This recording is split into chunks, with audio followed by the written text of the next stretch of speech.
Okay, awesome. Ladies and gentlemen, welcome to our quick briefing on powerlifting. We've put this short video together for those of you who don't yet know the sport or are just starting to learn it. We're going to look at the squat, the bench, and the deadlift and how to read the scoreboard. We're honored to have with us down below, I could actually put you on top. How's that? There we go. Okay, Megs is up there. We got Megan Leighton from 1610. And Megs is a national champion, international champion, long-time power lifter, international ref, coach, basically South African powerlifting royalty. I think like the start of a lineage, and most importantly, a fellow croc lover. So Megs, welcome. So thanks for agreeing to help out. Really appreciate it. So tell us a little bit about you, and then let's run through the boards and stuff. Cool. Like Nick said, I've been powerlifting for over a decade now. I'm a coach at Barbell 1610 and an international ref and coach. Really love the sport of powerlifting, and I really love what scoreboards entail and how crucial they are to exciting competitions. So strap in for the ride. Awesome. Let's talk about the commands quickly. So what are the commands for squat, and what are the commands really for? Cool. So there are two squat commands. The first is the audible squat when the lifter has the weight on their back, is standing in an erect position, and at least two of the referees have to be happy with their start position. So that's with the arms up, is that correct? Yeah. Right. They'll get the squat command, and then there's no rush after that. The clock stops. They're welcome to do the squat in their own time. So they have to go all the way down, hip depth, which means their hip joint passes their knee joint. It's not just parallel. And they stand up in their own time. Once they stand up erect again, their knees are locked. The referee will give an audible rack command, also with a hand signal, and at that point the spotters and loaders will be allowed to touch the bar, and the lifter can step forward, re-racking the bar into the rack. Okay, awesome. So sort of looking a little bit like this is what we're looking like at here. So she would come off, obviously there's no audio on this, but so once the chief ref is happy and the other two refs hands are down, it'll give the go-ahead. They only need two hands to be down, correct? Exactly. That's it. So, okay, squat and then the rack. So, yep. Yeah.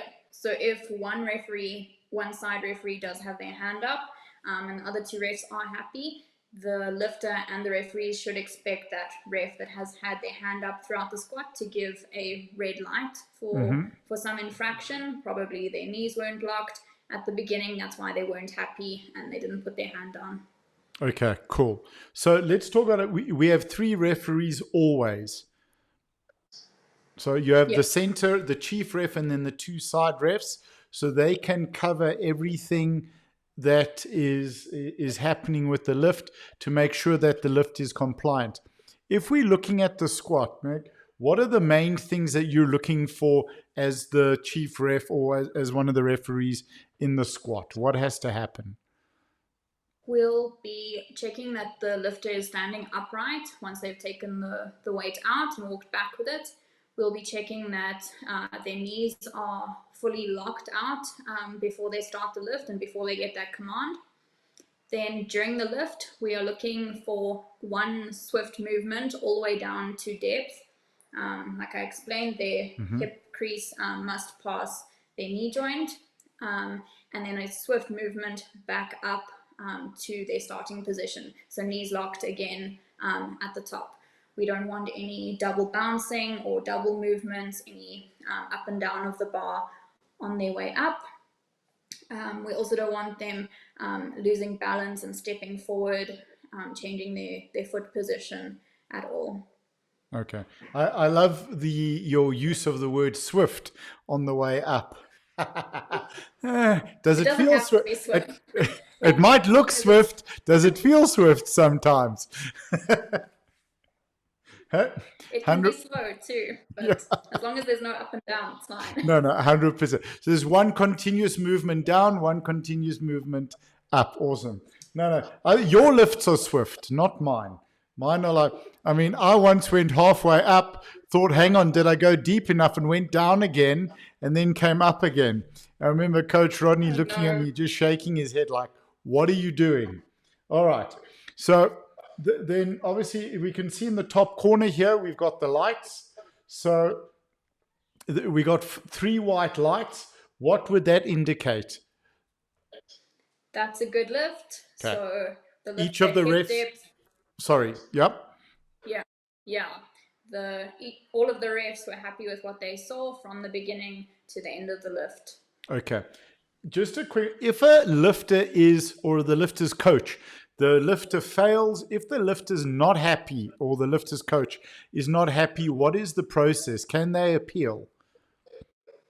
It depends on how many red lights they got. So if they got 3 red lights, there is no opportunity for them to appeal. But if they got one white light and 2 red lights, and there is a jury present, then the coach is allowed to approach the jury table and explain their case. Okay, fantastic. Thank you. Should we run through the scoreboard now, or do you want to look at the bench first? Yeah, we can go through the scoreboard. Cool, fantastic. So if we're looking, do you want to run through it roughly, and then we can sort of, I can just fire off any questions like Joe Public. Yeah. Cool. So this scoreboard is Next Lifter.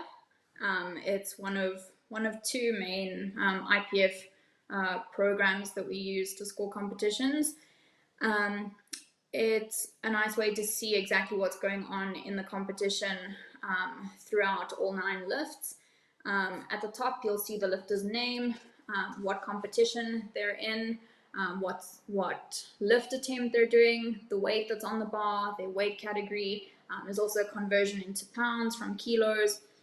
And then right at the center of the scoreboard, there are images of the plates, what kilos they represent, and their respective colors. This helps the spotting and loading team to load the bar nice and quickly, as they can quickly, they don't have to do the math, they can just see they need a red plate, a blue plate, and a little 2.5 and a collar to load the bar correctly. Okay. Going into the setup, you'll see there's one group highlighted. That's the A group. So that's the current flight that's lifting. In each session, the lifters are split up into flights to make the competition runs nice and smoothly. So this flight that we're looking at is all the 69 and 63 kilo lifters. Generally, flights are split into weight categories or age categories. And for a 3-lift competition like this, where you're squatting, you're benching, and you're deadlifting, you can only have a max of 14 people in one flight. So if we had more than that in the 69s and 63s, we would have 2 flights, and they would run back to back. Okay, awesome. How much time does a lifter have from the time they are called to the time they get onto the platform? So as soon as their bar is loaded, as soon as the speaker says the bar is loaded, a clock will start, and the lifter has 60 seconds from then to walk onto the platform and receive their first signal or start the lift. So for squats and bench, they need to be set up and ready to get the squat or start command. And for deadlifts, they need to have started lifting the bar from the floor before their minute is up. Before the minute's up. Okay, great. So if they don't get the start command, but it beeps, can they start the lift on their own? No. Okay. They will time out. Okay, fantastic. So we've got 3 green columns here. So squat 1, squat 2, and squat 3. The squat 3, the one that's being the squat that's busy now is the squat. Wow, let me try and find that in English. The 3rd attempts for the squats going now, that's indicated by yellow. The 2 previous ones are in green, and in pink. I'm going to assume the pink ones are those who were failed, those attempts that failed.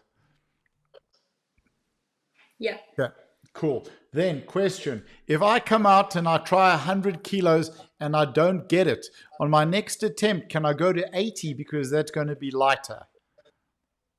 No, unfortunately not. That's Okay. why your opening attempt is super important. You have to make sure that it's the right number for you on the day. Should be Okay, to get easy, there. just not So be a grinder. so this is why if guys are missing, then they that's the problem. You've got to focus on that, and that's a discussion with the athlete and the coach. All right. Then the one in blue, I take it, is being indicated. That's what's about to Yeah. come up now. So you'd be looking for 120 on the bar. Is that right? Yep. Yes, that is Cool. the lifter that is on the platform. All right. If we go over to the right, we can see percentage forecast score. Checking me, I'm like, where's my eyes? Forecast score and forecast place. What is that? Because I can see there's a few twos and a few ones. So the forecast place is a predicted placing overall. So you'll see in the early columns, there's weight class, there's division. So this category here is all the females, classic, but we have quite a range of different age categories. So you'll see there's SJ, J, O, Master 1, I think.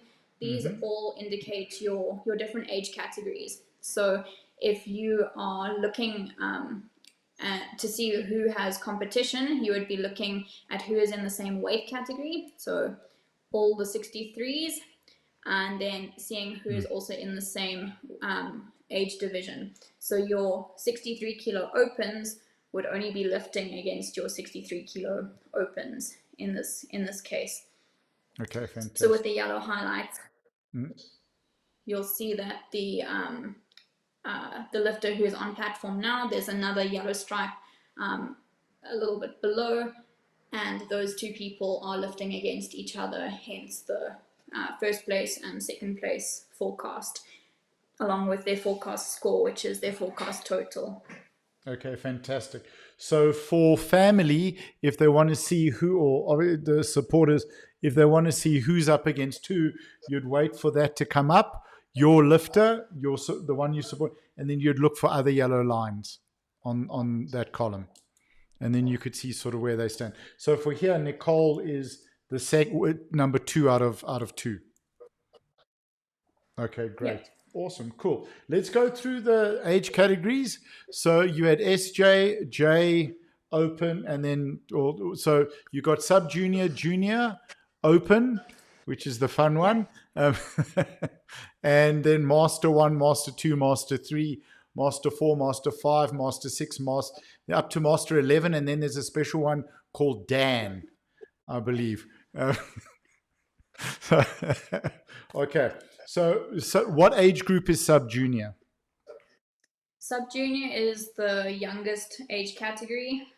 That's anyone from 14-year-olds to 18-year-olds. Then your juniors is 19-year-olds to 23-year-olds. Opens are 24 to 39. Then Master 1 is 40 to 49, Master 2, 50 to 59, and so forth. So on. Okay, great. Now, and your age category is determined by if I'm going to turn 50 in May and it's February, I'm already a Master 2 because it's in the year that you turn, that you have your birthday, basically. Yes, it's a full calendar year, except for sub-juniors. Because it's from the day you turn 14. Not the year you turn 14. There we go. So this is the setup with the bench. Some stuff has changed here, right?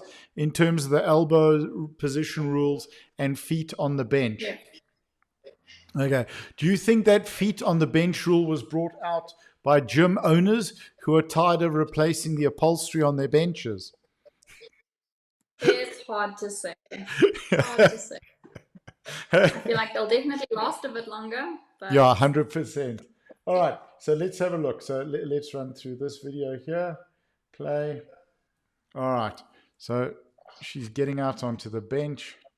This is from a year ago. I'm so chuffed already with our new camera angles. I'm much happier. Okay, so no feet on the bench for now.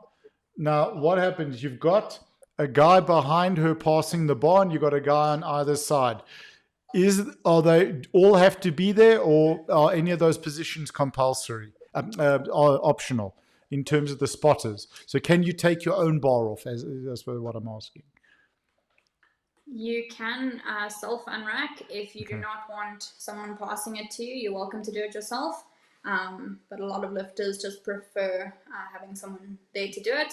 Okay. And then the two spotters on either side, they definitely have to be there for your safety. For the safety, okay.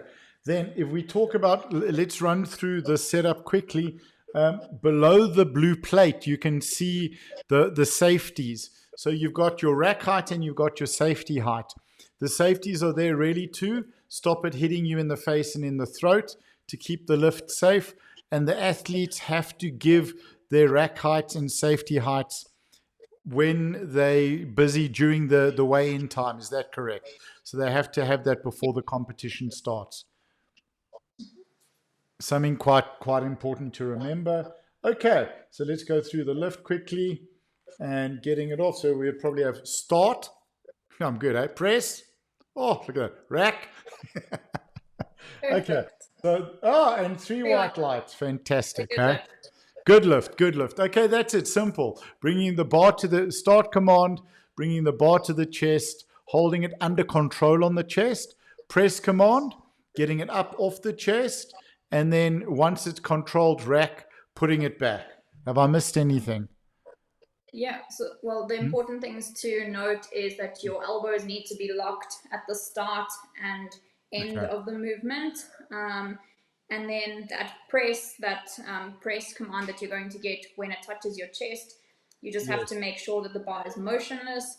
As long as it's motionless, you should be given the press command. Okay, great. And we're also looking at not, bum mustn't come off the bench. There shouldn't be any lifting of the feet, and the head has to stay on the bench as well. Yes. Okay, so an afro is an advantage. All right, cool. Just as a coach and as a ref, what are the things that you would advise your clients, your athletes to look out for, to do during their lift? Is there anything particular? Just maintaining their setup on all the lifts, really. Your setup dictates whether your lift is going to be successful or not. Right. So we try and for the best setup possible, whether you're lifting 20 kilos or 120 kilos. If you make sure it's the same every time and on every attempt, you're probably going to get the lift. Fantastic. Thank you. Okay. Is there any difference on the scoreboard for the bench press versus the deadlift? No, but we can speak to the numbers a little bit. Okay, cool. So on your squats and bench press, you're not allowed to change any of the attempts you put in after a successful or a failed lift. So you'll see as soon as all of these lifts start going green or pink, there'll be another attempt added to the second column. So that's the selected weight that the lifter or coach has put in for their next attempt. You have to go up in a minimum of 2.5 kilos. Unless it's a record attempt, then it's a minimum of 5.5 kilos. Mm-hmm. And what you'll see is that people will be taking varying jumps. They might only put 2.5 kilos on, they might put 10 kilos on. It's up to the lifter and the coach and their strategy. So you will never see a lifter lower their weight. It has to go up. But if the lifter has failed, then they can keep it on the same weight. They don't have to go up after they've failed. After they failed. Okay, fantastic. I think when the lifter completes the lift, they leave the platform, and that's when they have to put their next attempt weight in. And they usually do that with the announcer. Is that correct? They or their coach? Yes, at the scoring table, they only have 1 minute after they lift to hand in that next attempt. Otherwise, an automatic increment of 2.5 kilos goes on the bar for their second attempt, or the weight stays the same if they failed it. Okay, fantastic. Thank you. Cool. Anything else on here, or should we move on to deadlift? Let's move on. Beautiful. There we go. Let's see if I get a scoreboard or an athlete deadlifting. There we go. Oh, scoreboard. Okay. Hang on. Here we go. All right. Beautiful. So here's the deadlift. Let's just try and scroll back a little bit. So much pressure. So much pressure. Here we go. Okay. So as you said, athlete can put their belt on the platform. That's the only thing that they're really allowed to do. So they really need to be dressed correctly, shoelaces tied. Talk to me about the clothing for deadlift, because this is really where there is certain stuff that they need to have. So you have to be wearing your t-shirt and singlet, but then you also need long socks. So something that covers the entirety of your shin. This is just in case you get any blood on the bar, you scrape your shin, more of a safety thing than anything else. And then you'll see some lifters have baby powder on their legs. That's to help the bar travel up nice and smoothly. If the lifter is sweating, the bar can get stuck on the thighs. When the lifter is sweating. 100%. Okay, cool. And then your t-shirt has to be a round neck, cannot be a V-neck. And it also has to be either a competition shirt or a plain shirt. At national level, you can't, or international level, you can't have marketing or branding, right? You know, eat at Joe's Burgers, or no? Yeah. Okay, cool. Awesome. All right. Did I get that right, though, by the way? Okay. There's lots to all the sponsorship rules. Yeah. Okay, so an official sponsor is allowed. Not your cousin Milton's mechanic shop. Okay, cool. So here we go, getting that belt on. One quick thing, Meg. How much fun is the belt when it's on super tight? Love that. Okay, cool. So getting set up with the bar, and then is there a start command here? No, you lift in your own time. Okay. And then you just lock it out. So the one thing, just to chat here quickly, it does come up quite often. Got to have the shoulders back, right? And be up straight, shoulders back, locked out and controlled. Because sometimes they're standing up, but the shoulders are forward and they're getting a fail. What are the things to look for on the deadlift? Yeah, so you want to see that the bar is moving in one straight line up. It's not leaning, it's not being leant on the lifter's thighs. Also no up and down on the thighs. So one solid movement all the way up. It doesn't mean it has to be pretty. It just has to not go down or not rest on the thighs. And then when you eventually get it to the top, your shoulders do need to be in line or behind the bar and fully locked out. Your hips as well. So you're standing upright. Like this is a really good example. That is upright. If your shoulders are super hunched in front of you and your hips are still sticking out, that's not locked out. But at the same time, you don't have to have your shoulders all the way back. You can be leaning back behind the bar, and that should be a good lift as well. Okay, fantastic. And then down. Sure. Let's talk about, there we go. So we got the white lights indicating the good lift. What would you be looking for in control? Because we are told the bar has to return to the ground in a controlled manner, meaning holding on it and not dumping it. What would you say about that last lift?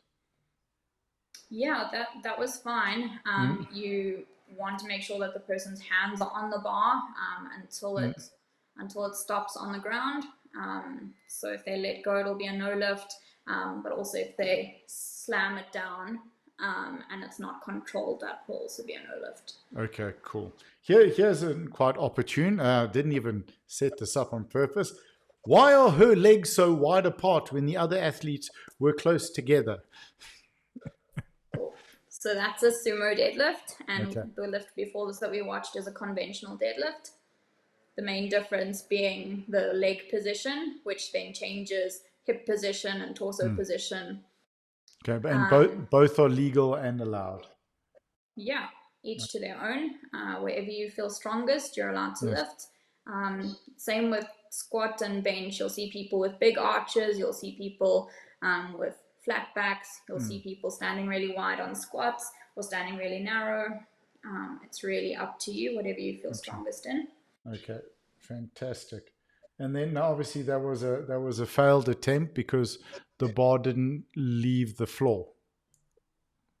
Okay, cool. Yeah. So looking at the scoreboard now, is there anything really that you'd like to cover, or you're happy?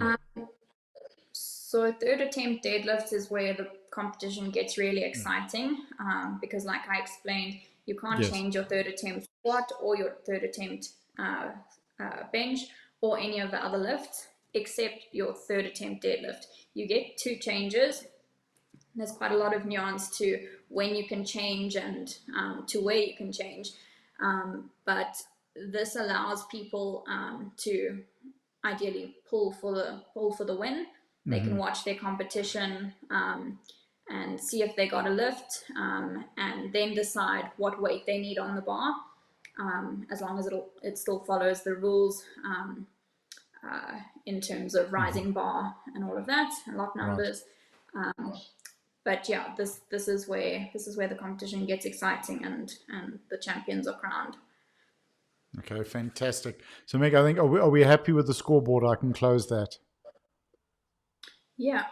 Okay, groovy. Let me just shut that down, bring you over here, make you bigger, and then, no, I make myself bigger. Okay, I'll just bounce around here. Boing, boing. Where did I go? Okay, all right. So, Meg, dude, thank you. That was really, it was fantastic. What I just wanted to ask you, like, who should be participating in powerlifting? Who's the sport for? Honestly, it's for everyone. If you're a 14-year-old that's getting into school sports, strength training is probably the best thing that can accelerate your high school career, maybe your university career. And you might just find that you enjoy powerlifting more than all those other team sports. It's such a rush, but the cool thing is you can really start it at any age and absolutely any experience level. You don't have to have been that sporty kid to try powerlifting. You can be a mom that only has 45 minutes to train in the morning, just wants to try get fit and look after your body a bit better, and you might fall in love with the sport. It's a fantastic way to improve your bone density. So when you're 80, you'll be able to get off the toilet by yourself. You won't need help. There are so many perks to the sport, and I'd really recommend it to everyone. Okay, fantastic. Can you tell us a little bit about your gym? Where do guys find you? How do they get hold of you? It sounds like a normal podcast ending there, huh? Tell us about your book. And So we are located in Edenvale, Johannesburg, but we train clients all over. We have international clients, we have clients in Cape Town. Our physical gym is here, but you can find us at Barbell 1610 on Instagram, and you'll find all of our coaches' contact details there. You can chat to us about anything, whether it's helping you with some strategy at competition or programming or just some technique work or just how to get involved in powerlifting. A lot of us are refs and coaches and we love giving back, and I think that's a really important part of the sport. Okay, awesome, man. Thank you, Meg. Thank you so much for your time. Really appreciate it. You are going to be at SA's now in Potch. So if guys are there, this is what Meg looks like. Go up and say hello. Tell her, hey, you taught me this at the... So really appreciate your time. I know you guys are busy and really appreciate it. All right, awesome. Thanks so much. Thank you for having me. See you at SA's. Got it. Bye. And